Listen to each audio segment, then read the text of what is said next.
Saan? Saan na ba yun? Gusto mo trabaho sa tupad? Oo, dalawang slot na lang. Pumunta kapon si Cap sa akin eh. Naghahanap. Dalawang slot. 10 yung kailangan eh. Dito sa area natin. Oo. Sayang din yun. 6,000 din yun. Hindi, isang oras naman magwawalis-walis dun sa ano. Sa daan. Lista kita. Oh, andali. Bumalik ako. Si ano? Si Ernita. At saka si Merna. Nagtatanong din. Gusto mo magtrabaho sa tupad. Paano yan? Nagtrabaho kaya yun? Di ba ma-upload yung ano?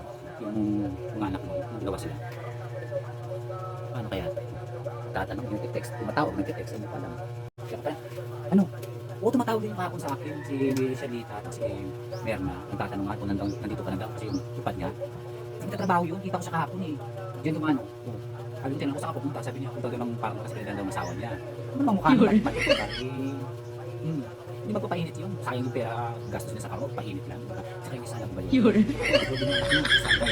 Sayang sa trabaho din. Dito yan. Saka dito sa kapulo. Saka magpapawalan yung magtatrabaho sa ano, makikita yung nanay niyo doon nag-aulis-ulis sa daan. Kaya yun. Kaya pasok mo yun. Ako tsaka yung nanay, ang bahala sa'yo. Diba 6,000, 4,000. Saan na kaya yun? Ano ba? Hindi. Oo. Bawal pala yung ano, dalawang tao sa isang pamilya. Oo. Ano yan? Ano? Wala akong problema ako. Gagawin ko talaga ng paraan. Bahala. Dali ako doon. May extra idea ka naman. Siyempre ako. Oh. Ano? Kailangan pala. May ebidensya na talagang nagwawalis ka doon sa daan. Yung nanay mo tsaka ikaw. Oo.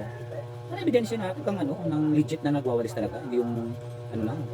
Nakalis talaga tayo doon katapos din tayo trabaho. Dapat may ano talaga actual video. Oo, na talagang nagwawalis kayo. 10 kayo eh. Mga isang oras lang naman yung pagwalis-walis doon. Diba? Paano? Bukas na to ha. Oo, talagang ano, kukunin yung tindahan natin ha. I-share me tayo na at saka sino nag-uusap. Naku ya. Mapupurnada ko. Ano yung pinag-uusapan nila?